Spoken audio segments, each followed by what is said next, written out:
ያላገኘ ነው ትዳር ያላገኘ ነው ያልወለድ ነው ምናምን ስለነበርን ነው አለ ቦታችን ስለነበርን ወይ ቦታተን ነው እኔንም ጨምሮ ነው ባይዘው እናንተ የሚሰማችሁ ስሜት እኔን ይሰማኛል ፒር ሰፖርት ግሩፕ ማለት በተመሳሳይ መንገድ የሄዱ ሰዎች የሚደጋገፉበት ሌላ ምንም አይነት ተአምር የለው እስከ ዳር እንቅፍ አድርገሽ ሰላም በይል እስከ ዳር እንዴት ነሽ ሄለንን ሐረግን እንዴት ነሽ ደህና ነሽ ወይ ከመጣሽ በኋላ እንዴት ነው ማህበረሰቡ አካባቢው ህይወት እንዴት ነው እንዴት ተቀበለች በደንብ ያበረታታችሁ ከፍ አድርጋችሁ ራሳችሁ በደንብ ወደ ውስጣችሁ ያሰባችሁ ምን ለምሳሌ ፒር ሰፖርት ግሩፕ ምን ተቸግራችኋል እዚህ ተቋማት ውስጥ ምንድነው የተቸገራችሁት ነገር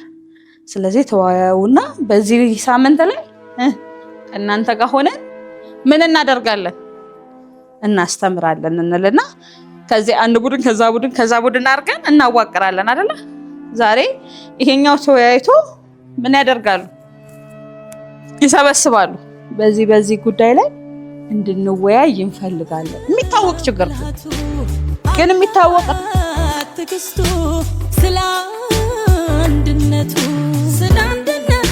እሰብካለሁ ሰላም ፍቅርን ዘምራለሁ የተሻለን ነገን ሳልም ሩቅ አስቤ ቅርብ አላድርም የአገር ካስማ ሴት ነኝ እኔ ለሀገር ኑር በዘመኔ የአገር ካስማ ሴት ነኝ እኔ የበረታው በወገኔ አይኔ ባጦቁጋ ካወቴ ምነቃ ፓጨናን ኩመቴ ይሻላዳ ይተባበ አሽያሬ ወታዳኔ ማታ ቦንቺስያሬ የሷነቷ ትርጉማት ፍታቀኔ ምንነት ወርታችሁ ወደ ምንድነው የምትገቡት ወደ ስራ ነው ያንን ስራ በብቃት ለመወጣት ምን ያስፈልጋችኋል እዚህ 3 ቀን በመናደርገው ነገር ንቃተ ህሊና በተሞላበት መልኩ የተሻለ አስተዋጽኦ እንድታደርጉ እንፈልጋለን ዝም ብለን ወይም እናንተ እዚህ መታችሁ 3 ቀን እንደማንኛውም ትሬኒንግ ሰልጠናችሁ እንድትሄዱ አይደለም የተፈለገው ይሄን ስልጠና ለየት የሚያደርገው እናንተ ለማነቃቃት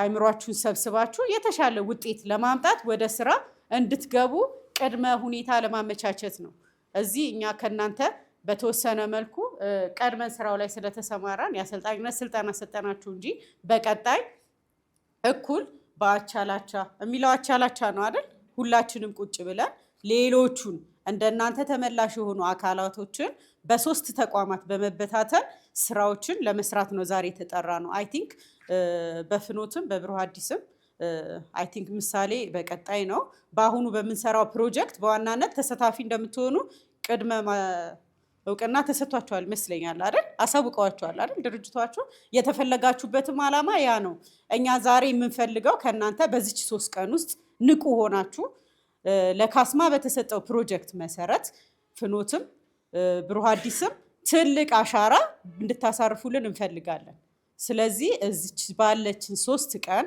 እንደማጠቃለያ አይምሯችሁን ሰብስባችሁ ሳትሰለቹ እኛ ማሰልቺ በሆነ ሁኔታ አይደለም አቀራረብ እናደርገው ሁላችንም ተሳታፊ ነን እዚህ ጋር የቆመ ሰው አሰልጣኝ አይደለም እናንተ ለማነቃቃት ለማነሳሳትና የተሻለ ውጤታማ እንድትሆኑ ለማድረግ ስለሆነ ነፃ ሆናችሁ የራሳችሁን አስተዋጽኦ እንድትወጡ እንፈልጋለን ማለት ነው እኔ ጨርሻለሁ መድረኩን ወደ የኑ መራዋለሁ ማለት አመሰግናለሁ ስሜ ነሽ ጥላሁን ይባላል እንግዲህ እንደምታውቁት የሚኖረን ቆይታ እጅግ በጣም የማያሰለች በጣም ደስ የሚል እናንተም በተለያየ ሁኔታ በተለያየ ጊዜ ስልጠናዎችን እንደምትሰጡ አቃለሁኝ እንደምታስተምሩ አቃለሁኝ የተለያዩ ስልጠናዎችን ሁላችንም ወስደናል ፒር ሰፖርት ግሩፕ ወይም አቻላቻ ስልጠናን ደግሞ እንዴት መስጠት አለብን ለዛ እንዴት መዘጋጀት አለብን የሚል የምክክርና የመነጋገር መድረክ ነው እንግዲህ በዚህ በ3 ቀን ውስጥ የተለያየ ችሎታ ያለው ሰው ችሎታውን ማሳየት ይችላል እንደተባለው አርቲስቶችም አሉ በመሃላችን ድምጻዊ የማይጠፋም በተለይ በጣም ያስተማሪነት መንፈስ የመቻል መንፈስ ለሌሎች የማካፈል መንፈስ ውስጣችሁ ኖሮ ትራይቭ ላይ እንድንገባ ያስፈልጋል እንግዲህ እስከዛሬ የምንወስደው ስልጠናዎች እንደምታውቁት በባለሙያ በኤክስፐርት ነው ብዙ ጊዜ። አሁን ደግሞ እርስ በራሳችን የአቻላቻ ውይይት እርስ በራሳችን እየተጋገዝን እየተመካከረን እኛ ያለፍንበትን ሌሎች ያልፉበታል። ስለዚህ እንዴት ነው ለናገዛቸው የሚቻለው የሚለውን በደንብ የምናይበት ይሆናል ማለት ነው። እንግዲህ ከኔ ጋር የምንቆየው ራስን መውደድ ነውና አንድ ሰውን ሰላም ትሉልኛላችሁ። ሁላችሁም ቆማችሁ አንድ ሰውን ነው ሰላም የምትሉልኝ። ያ ሰው የት እንዳለ እንዴት እንዳለ ምን እንደሆነ እኔ አላውቅም። እናንተ ነው የምታውቁትና ያንን ሰው ሰላም በሉልኝ እስቲ ቆማችሁ። ቁሙ እስቲ። እስከ ዳር እንቅፍ አድርገሽ ሰላም በይልኝ። እስከ ዳር እንዴት ነሽ? ሄለንን ሀረግን እንዴት ነሽ? ደህና ነሽ ወይ? ከመጣሽ በኋላ እንዴት ነው ማህበረሰቡ፣ አካባቢው፣ ህይወት እንዴት ነው? እንዴት ተቀበለችሽ? በደንብ እያበረታታችሁ ቀፍ አድርጋችሁ ራሳችሁ በደንብ ወደ ውስጣችሁ እያሰባችሁ እንዴት ነው ጉዳትሽ? ደስተኛ ነሽ ወይ? አካባቢሽ ጥሩ ነው ወይ? ሀገርሽ ላይ አቀባበሉ ምናምን እያላችሁ በደንብ አስቡ። በደንብ ቀፏት። በደንብ ውድድ አድርጋችሁ ጥንካሬዋን ታውቃላችሁ፣ ብርታቷን ታውቃላችሁ። በደንብ ውደዷት። ታሳዝናለች። እንዴት ናት? ብዙ ነገር ያስፈልጋታል አይደል? ይከፋታል፣ ታዝናለች፣ ሰዎች ያመናጭቋታል፣ ሀሳቧ አያነሳም። እሷ ግን ትሞክራለች አይደል? ለመስራት ትሞክራለች፣ ለሌሎች ለመትረፍ ትሞክራለች። ስለዚህ ልትወዷት ይገባል። እስቲ ውድድ አድርጓት። አንድ ሁለቴ ሞሙ። ደህና ነሽ፣ ትችያለሽ፣ ትወደጃለሽ፣ ትበረቻለሽ፣ አንቺ ትልቅ ቦታ ትደርሻለሽ። ከዛ በተረፈው ደግሞ ባለ ሌሎችን ትወጃለሽ። ወይ ቦታ አተን ነው እኔንም ጨምሮ ነው ባይዘው። እናንተ የሚሰማችሁ ስሜት እኔን ይሰማኛል። ፒር ሰፖርት ግሩፕ ማለት በተመሳሳይ መንገድ የሄዱ ሰዎች የሚደጋገፉበት ሌላ ምንም አይነት ተአምር የለው። ግጭትን እንዴት ማስተዳደር መፍታት ይቻላል ነው የሚለው። ያው ብዙ ጊዜ ችግሮችን ለመፍታት ወይም ደግሞ ውሳኔ ለመስጠት እዚህ ጋር የማሳያችሁ ሜቶዶሎጂዎች ምናልባት በግል ህይወታችሁ ላያገለግል ይችላል፣ ምናልባት ደግሞ ሊያገለግል ይችላል።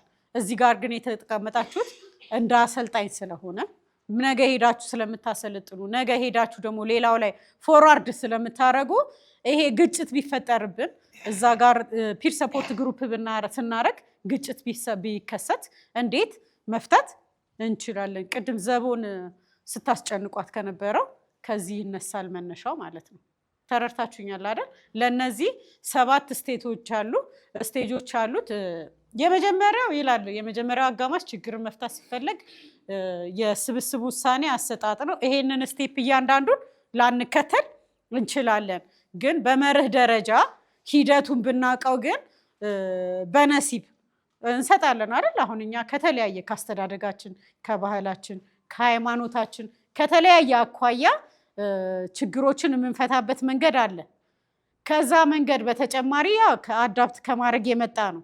ከዛ በተጨማሪ ግን ምናልባት እነዚህ ሀሳቦች ካገዟችሁ 7ቱን ስትራቴጂዎች እንጠቀማለን ማለት ነው። መነሻው የግጭቱ መንስኤ ምን እንደሆነ ማወቅ። በማንኛውም ጊዜ ማንኛውም ሰው የግጭቱ መንስኤ አወቀ ማለት ባይ ዲፎልት 50% ችግሩን ፈቷል ተብሎ ይታሰባል። በማንኛውም ግጭት ጊዜ ወይም ደግሞ በማንኛውም አለመግባባት ሲፈጠር ዋናው አስቸጋሪ ሁኔታ የችግሩን መንስኤ ማወቅ ነው፣ መለየት ነው። ትክክለኛው የችግሩ መንስኤ ምንድን ነው የሚለው ነው። የችግሩ መንስኤ ለማወቅ ጥረት ይደረጋል እንጂ ከታወቀማ 50% ችግሩ ተፈቷል። ለምሳሌ ሁለቱ እየተጣሉ የችግሩ መንስኤ እሷ ሆና ብናገኛት ወዴት ነው የምናደለው? ውሳኔ ከመስጠታችን በፊት ማን ላይ ነው የምንሰራው? እሷ ላይ ነው አይደል? ሀረግ ላይ እንሰራለን። እሷን እናሳምናለን። እንዲህ ተፈጥሮ ነበረ እንዲያረግሽው አንቺ ነሽ ብለን ለምን? መንስኤውን ስላወቅን። መንስኤውን እስካላወቅን ይሄንን መንስኤ ችግሩ ሊፈጠር የቻለው በምን ምክንያት ነው? በምን ያህል አድጓል? አለመግባባቱ ምንድን ነው? ይሄ ግጭት የተነሳው በምን አግባብ ነው ብለን የመጀመሪያው መነሻ ሀሳባችን ምንድን ነው? መንስኤውን መነሻው መፈለግ ነው። መነሻውን ላወቀ ለታደለ ዋናውን እዛው መፍትሄውን ማበጀት ይችላል፣ ራሱም ሊመራ ይችላል። ግን አሁን በመሰብሰብ እዚህ አሁን እንዲህ አንድ ፒር ሰፖርት ግሩፕ ነው አይደል? እዚህ ጋር ግጭት ተከሰተ። ልክ እንደዚህ አይነት እንትን ነው የሚኖረን። እንደዚህ አይነት ቲም እና እንደዚህ አይነት የችግር አፈታት ዘዴ ነው የሚኖረን። እናንተ አሁን አቀማመጣችሁ ለፒር ሰፖርት ግሩፕ ሳይሆን የሆነ ችግር ቢፈጠር እሷ መሀል ነች አይደል? እንዴት አድርጋ ሁኔታዎችን ኢንቫይሮንመንቱን እንደምትበራ መናገር ይቻላል ማለት ነው። እንደዚህ አይነት የግጭት አፈታት ሁኔታዎች ሊከሰቱ ይችላል። የመጀመሪያው መንስኤውን ማወቅ ነው። ከዛ በኋላ ምንድነው የምናደርገው? እያንዳንዱ ወገን ቅድም ስለነገርኳችሁ ነው ምንድነው የሚለው። አሁን ይሄ ጥያቄ ምልክት ይታያችኋል አይደል? መንስኤውን ካወቃችሁ 50% ችግሩ ካልተፈታስ ካላወቃችሁስ መንስኤውን ማጥናት አለባችሁ አይደል? የችግሩ መፍትሄ ምንድን ነው? ችግሩ ከየት ነው የተነሳው? ለምን ተነሳ? በራሳችሁ ብቻ አይደለም። በነገራችን ላይ አሰስመንት ይሰራል፣ ጥናት ይሰራል ስንል ብዙ ጊዜ ለምሳሌ ሁለቱ ቢጣሉ ምን እናደርጋለን? ሁለቱን ዓላማችን ምንድን ነው? መጀመሪያ ችግሩን ለመፍታት ጥረት ማድረግ ነው አይደል? መንስኤው ከየት ተነሳ ስንል የተለያየ ነው አይምሯችን ውስጥ ጥያቄ የሚመጣው። ያ አይምሯችን ውስጥ የተፈጠረውን ጥያቄ የምንፈታበት መንገድ ደግሞ ይለያያል። መንስኤውን ለማግኘት ምን እንሄዳለን? ወደ ጓደኞቻቸው እንሄዳለን። በት የተገነዘቡበት መንገድ ነው። እኔ በዚህ ጋር ሆኜ ሳይ 66 ነው። ስለዚህ ሀረግ ስሚስ ስለቀለለኝ ነው ሶሪ። በዛ በኩል እሷ ሆና እንዲህ እኔ 99 ነው የሚታየኝ። ሁለታችንም ድርቅ ብለን ፋይቲንግ ውስጥ እንገባለን። ጸብ ውስጥ ይገባል። እስቲ እሷ ሰከን ብላ አይ አሳሳሽ የሚታይሽ አንቺ እስቲ ነይ በዚህ ጋር አንድ መፍትሄ ነው። እስቲ በእኔ ቦታ ሆነሽ ይዩ። ይሄ ሰዎችን ስክና አድርጎ እንዲያመዛዝኑ ያደርጋል። በእኔ ቦታ ሆነሽ ይዩ ስትል ራሷን ሰብራ ለእኔ ቅድሚያ እንደሰጠችኝ ይቆጠራል። የበታችነት አይደለም ባይዘው። ይሄ ነገሮችን ከማርገብና ከመፍታት የሚገኝ አንድ መፍትሄ ነው ማለት ነው። በአራተኛ ደረጃ ምንድን ነው የምናደርገው? መጣን አይደል? ችግሩን አወቅን። በሁለቱ ነፃ ሆነው ሊናገሩበት የሚችሉትን ሁኔታ መረመርን። ከዛ በኋላ ደግሞ ሀሳባቸውን በነፃነት እንዲገልጹ አደረግን፣ ወሰድን አይደል? ያ የወሰድነው ነገር ሚዛናዊ ነው አይደለም ለማለት ምን ማድረግ አለብን? ቁጭ ብለን መመርመር አለብን። ሚዛናዊ ያልሆነ ውሳኔ ከመስጠታችን በፊት ችግሩን አይተን ያለውን ሂደት፣ የሄዱበትን ሂደት፣ የተናገሩትን፣ የተፈጠረውን ችግር አይተን በራሳችን መመርመር፣ ማየት፣ ሚዛናዊ ሆኖ ነገሮችን መረዳት ያስፈልጋል ማለት ነው። እነዚህን ነገሮች ካደረግን በኋላ ወዴት ይኬዳል? ውሳኔ ማለት እጅ ወደዛ ስትቀስሩ የሆነ ችግር እናንተ እንደጋ እንዳለ እወቁ ይባላል አይደል? እነዛን ሂደቶች ከሄዳችሁ ግን በተቻለ አቅም መንስኤውን ካወቃችሁ፣ ከመረመራችሁ፣ ችግሩን ከተረዳችሁ፣ በተቻለ አቅም ሀሳባቸውን በደንብ እንዲገልጹ ካደረጋችሁ እናንተ ውሳኔ ለመስጠት አይቸግርም። የምትሰጡት ውሳኔ ሚዛናዊነቱን የጠበቀ ይሆናል። ምናልባት ውሳኔ ሲሰጥ ግራና ቀኝ ሲታይ አንዱን ሊያስደስት አንዱን ሊያስከፋ ይችላል። ያ ሰው ግን ቁጭ ብሎ ከመረመረ፣ ካየ፣ ችግሩን ከፈታ በራሱ በሰውየው ምንድነው ልክ ነው። አትሊስት ችግር ወይም ደግሞ ግጭት ሚዛናዊ ሆኖ ውሳኔ ላይ እንዲደርስ ያስችላል ማለት ነው። ወደ አንድ ያጋደለ አይሆንም።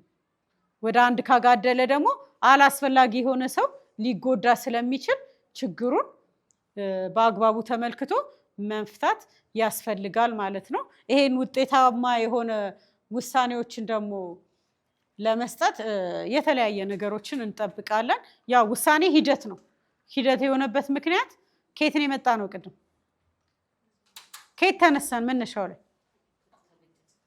ችግር ተፈጠረ። ከየት ተነሳን? ከምንጩ ከችግሩ አይደል? ስለዚህ ከችግሩ መተን የተሻለ ቦታ መርጠን ሀሳባቸውን በደንብ እንዲገልጹ አድርገን መርምረን ውሳኔ ላይ ስንደርስ ምንድን ነው ከሆነ ነገር መነሻ መድረሻ አለው። ስለዚህ ውሳኔ ምንድን ነው? ሂደት ነው ይባላል። ፍርደ ገምድል አትሁን የሚባለው ከምን የተነሳ ይመስላችኋል? ይሄንን የውሳኔ አሰጣጥ ሂደት ባለመከታላቸው ነው።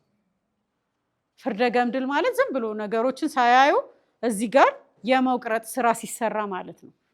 ስለዚህ እነዚህ የውሳኔ አሰጣጥ ሂደት ነው የሚባለው ለዛ ነው። ጊዜ ይወስዳል፣ መነሻና መድረሻ አለው። ዝም ብለን እንዲህ ስለሆነ እንዲህ መሆን አለበት የምንለው ደረጃ አይደለም። ያ ማለት ቅድም እንደተነሳ ነው ከመነሻው ከምንጩ ጀምረን መረጃ የማሰባሰብ የማደራጀት የማነጋገር ሂደቶችን ስንሄድ ይሄ የውሳኔ አሰጣጥ ሂደት ይባላል። ጤና ይስጥልኝ። ስምሽን አስተዋውቂና እስቲ ዛሬ ስለነበረ። አመሰግናለሁ እድሉ ስለተሰጠኝ። እኔ መሰረት ተስፋ ይባላለሁ። የፍኖት በጎ አድራጎት መስራችና ስራ አስኪያጅ ነኝ። እሺ፣ ዛሬ የአቻ ላቻ የ3 ቀን ስልጠና ላይ ነን እና የ3 ቀኑ ስልጠና ምን ይመስል ነበረ? እውነት ለመናገር እኔ ይሄ የ3 ቀኑ ስልጠና እጅግ ከጠበቅኩት በላይ ነው የሆነልኝ። ብዙ ነገር አውቄበታለሁ፣ ተምሬበታለሁ። ጥሩ ጊዜም አሳልፌያለሁ ብዬ አስባለሁ። በቀጣዩ ለስራውን ዝግጁ አድርጎኛል ብለሽ ታስቢያለሽ? አዎ ማለት ያው ብዙ የማላውቃቸውን ነገር እንዳውቅ አድርጎኛል። አብዛኛውን ነገር ግልጽ ሆኖ ተረድቼዋለሁ። ቀለል ባለ መረዳት በምንችልበት ጥሩ በሆነ አገላለጽ በስልጠናውን አግኝቼበታለሁ። በስልጠናውም ደግሞ ተደስቼበታለሁ። ለወደፊቱ ስራዬ ማለት የተሻለና የተሳለጠ ወይም ደግሞ ጥሩ ግብአት አግኝቼበታለሁ ብዬ አስባለሁ። አግኝቼበታለሁ። መልካም። እንግዲህ የአቻ ላቻ የቡድን ስልጠና ሲሰጥ የነበረው የካስማ በጎ አድራጎት ድርጅት ነበርና ካስማ ከዚህ በፊት ምናልባት ስልጠና ሰጥቶሽ ማየት ከሆነ እንደ መጀመሪያ እንዴት አየሽው? አይ ከዚህ በፊት በካስማ በጎ አድራጎት ድርጅት በኩል ስልጠና አግኝቻለሁ እና ያ ስልጠናም እጅግ ጠቅሞኛል፣ ተጠቅሜበታለሁ። ያገኘሁትም ስልጠና ምንድን ነው?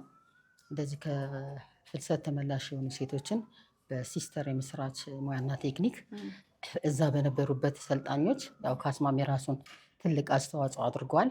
ከዛም ባሻገር እኔንም ደግሞ እንድሳተፍ አድርጎኛል። ብዙ ልምዶችንና ብዙ ትምህርቶችን እንዳገኝበትም ረድቶኛል። ስለዚህ ካስማ ሊኮራ ይገባል ማለት ነው። በአንድ ሰው ህይወት ላይ ለውጥ በዚህ ደረጃ መጥቷል። አዎ በጣም እጅግ ማለት እኔ ከዚህ በፊት በነበረኝ ቆይታ ካስማ እንደዚሁ ሲስተር የምስራች ጋር በነበርኩበት ጊዜ ኢንተርቪው በማደርግበት ጊዜ አይደለም የአንድ ሰው ለውጥ ማየት እጅግ በጣም ምን ያህል እንደሚያስደስት ምን ያህል ተስፋ ሰጪ እንደሆነ በኩራት ያየሁበት እና ያደነኩትም ነገር ነው። ምንድነው እነዚህ ልጆች ላይ እንዴት አድርገው ማለት የተሰሩ ስራዎች በምን አይነት አገላለጽ ወይም ደግሞ በምን አይነት ስልጠና ነው እነዚህ ልጆች ብቁ ያደረጋቸው። እንደገና ደግሞ ስልጠናው በቃ ማለት ሙሉ ለሙሉ እነዛ ሰልጣኞች ስልጠናውን ተቀብለውታል፣ ወደ ተግባርም ገብተውበታል፣ ራሳቸውንም ህይወታቸውንም ቀይረውበታል እና የተሰራው ስራ ቀላል አይደለም። በነበርኩበት ሰዓት ስጠይቃቸው የነበሩ ሴቶች ያው ትክክለኛውን ነገር የነገሩኝ እኔም ደግሞ የኮራሁበት ነገር ነው። ከዛ ብዙ ልምዶችን አግኝቼበታለሁ፣ እውቀትንም አግኝቼበታለሁ። ዛሬ ያው አደባባይ የትም ቦታ ብሄድ እኔ ካስማ ሲባል አይምሮ ላይ የሚመጣው እነዛ ሴቶች ናት። ለምን ካሳለፉት ችግር፣ ከነበረባቸው የኑሮ ጫና፣ ከነበረባቸው ዲፕሬሽን ከዛ ወጥተው ራሳቸውን መቻል ማለት ቀላል ነገር አይደለም እና ካስማ እየሰራ ያለው ነገር በድርጅትም ወደ ፍኖትም ስመጣ ወደ ራሴ ድርጅትም ስወስደው ዛሬ 6 ልጆች ተጠቃሚ እንዲሆኑ አድርጓል። እውቀትም አግኝተውበታል ብዬ አምናለሁ። የተሻለ ነገር ደግሞ ይሰራሉ፣ ነገ የተሻለ ለውጥ ያመጣሉ። እንደ ድርጅት ደግሞ ዛሬ ያገኙትን ግብአት ድርጅት ላይ አምጥተው የተሻለ ቦታ ደግሞ ልክ እንደ ካስማ ፍኖትንም ያደርሳሉ ወይም ደግሞ ያበቃሉ ብዬ አምናለሁ። እናመሰግናለን። እኔም አመሰግናለሁ። እስቲ ከየት እንደመጣሽ እና የድርጅትን ስምና ሙሉ ስምሽን አስተዋውቂ። እሺ አመሰግናለሁ። እኔ ማርታ ኃይሉ እባላለሁ። የመጣሁት ከብሮ አዲስ ነው። የብሮ አዲስ መስራችና አባል ነኝ። በጣም ጥሩ። የአቻ ላቻ እገዛ ስልጠና ላይ ነው የተገናኘ ነው እና ካስማ በዚህ ስልጠና ላይ ለአንቺ ምን አስተዋጽኦ አደረገ? እኔ ካስማ ከዚህ በፊት ያው ለብዙ ሴቶች ተደራሽ ሆኗል። በጣም የምወደው ድርጅት ነው። እንደገና ደግሞ ምንድነው የአቻ ላቻ ስልጠና ላይ ለሌሎች ነገ እንዴት መቆም እንደምንችል እኔ የቆምኩበት ቦታ ላይ ያቺ ሴት እንዴት ነው ጠንክራና ራሷን ችላ የምትቆመው የሚለውን ነገር አውቄያለሁ። እንደገና ደግሞ በተለይ ደግሞ የመጀመሪያ ቀን የወሰድኩት ስልጠና ሰው ፊት ላይ እኔ መቆምና እንደዚህ በብዙ ሰው በተሰበሰበበት እፈራለሁ እና የመጀመሪያ ቀን ያለኝና ሁለተኛ ቀን ያለኝ ዛሬ ላይ ያለኝ ነገር በጣም ደስ የሚል ነገር ጥንካሬ ይሰማኝ አድርጎኛል። የወሰድኳቸውም ስልጠና ጥሩ ነው። ራሴን እንድወድ ከራሴ ደግሞ አልፌ ሌሎችን እንዴት መውደድ እንዳለብኝ ነገር አስተምሮኛል። በጣም ደስ የሚል ስልጠና ነው የወሰድኩት በዚህ በ3 ቀን ውስጥ።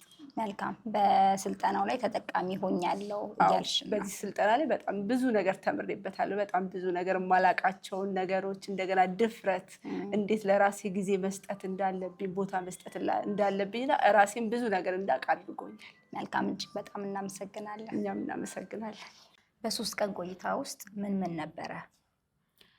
ያው እንደሚታወቀው አሰልጣኝነት ስልጠና ወይም አቻላቻ ፒር ሰፖርት ግሩፕ የምንለው ስልጠና የሚያሰለጥኑ ሴቶች ጋር ነበረ ለ3 ቀን የቆየ ነው። በዚህ ስልጠና ላይ መጀመሪያ የነበረን ራስን መውደድ፣ ራስን መንከባከብ፣ ራስን ዝግጁ ማድረግ የመሳሰሉት ላይ ነው የቆየ ነው። በመቀጠል ደግሞ አመራርነትን ወደ ስልጠና በሚገቡበት ጊዜ የነሱ ያገኙትን ለውጥ ለሌሎች እህቶቻቸው ማካፈል እንዴት እንደሚችሉ እና ተጨባጭ ለውጥ ለሀገር፣ ለወገን፣ ለቤተሰብ እንዲያመጡ እዛ ላይ የነበረን ቆይታ ነው።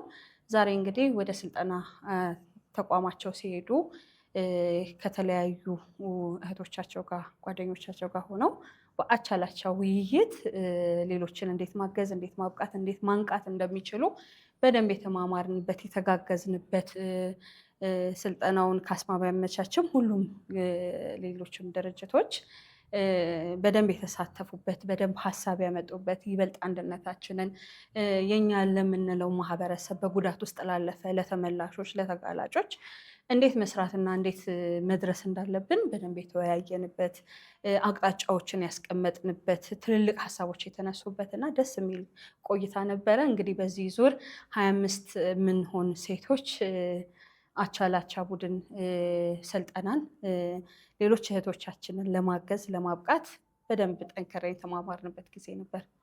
መልካም። 25ቱ ሰልጣኞች ፍልሰተኞች ናቸው ወይንስ እዚሁ ወደ ሌላ ሀገር ያልሄዱ ናቸው ወይንስ እነማን ናቸው ሲሰለጡን የነበሩት? እነዚህ እንግዲህ 25 ተመላሾች ከፍልሰት ተመላሾች በተለያዩ ድርጅቶች ውስጥ ድርጅት መስርተው እየመሩ ያሉ ሴቶች በማህበረሰቡ ላይ ትልልቅ ስራዎችን የሚሰሩ ትልልቅ ቦታ ላይ ያሉ ሴቶች ናቸው። እንግዲህ ከፍልሰት ተመልሰው የተለያዩ ስራዎችን ይሰራሉ በተናጠል። አሁን ላይ ግን ደግሞ ሰብሰብ ብለን የሙያ ተቋም ውስጥ ገብተው የሙያ ስልጠና የሚወስዱ ሴቶች ተደጋጋሚ ማቋረጥ፣ ከትምህርት ቤት መቅረት፣ ስልጠና አቋርጦ እንደገና ተመልሶ በህገወጥ የሰዎች ዝውውር በደላላ ምክንያት ሰለባ የሚሆኑ ሰዎችን እንዳይኖሩ እገዛ የምናደርግና ሀገራቸው ላይ ሰርተው መለወጥ እንደሚችሉ ባለሙያዎች እንደሆኑ ከጉዳታቸው በዘለለ የተለያዩ ክህሎት እንዳላቸው የተለያየ ልምድ እንዳላቸው የእነሱ ልምድ ለሀገር ግንባታ፣ ለቤተሰብ ግንባታ፣ ለማህበረሰብ እጅግ በጣም ጠቃሚ እንደሆነ አውቀን ይህንንም ስራ ሲሰሩ የነበሩ ሴቶች ናቸው። ሪማይንድ የማስታወስ አይነት የመግባቢያ ፒር ሰፖርት ግሩፕ ስልጠና ነው ስናደርግ የነበረው። መልካም። እጅግ በጣም እናመሰግናለን። እኔም በጣም አመሰግናለሁ።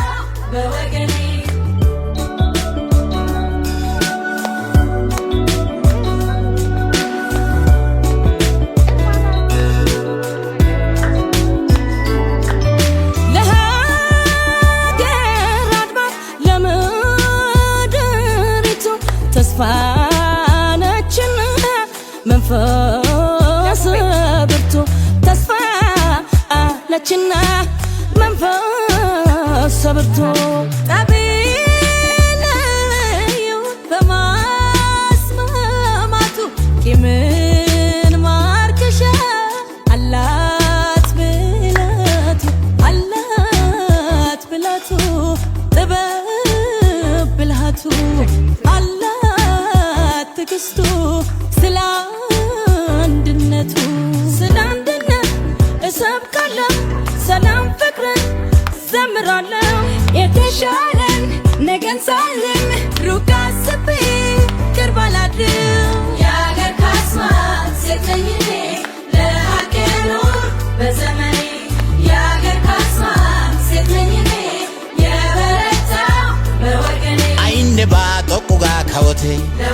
منك فاتنان كمتي إشالة يتبابي أشياري وتداني ما تابونش سياري የሷነቷ ትርጉማት ፍታቅ እኔ ምንነት ሲገልጽ ይላል መዝገባት እሷ እናት አገር ሕይወት ትዳር ልጅም ኩራት ፍቅር ማገር የቤት ስጦታም ናት እህት እናማ ውበት ብለ ውቢት ጀግና ብለ ጀግኒት ክብር ብለ ክብርት አንድ ነገር ስጣት የሷ ሞዴል ከታየ ፍቅሯ ሁሉ ካለየ ምነው ታዲያ ዘገየ የኔናንተስ የታለ የታለ የታለ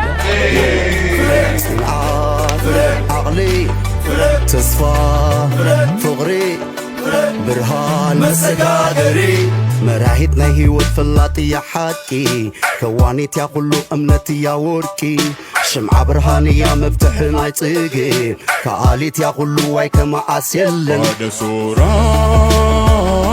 صورة هكا إيفا بيفلو جيتو هكا يا مرقيتو وميرقا يا إمسيتو إيفا دوغا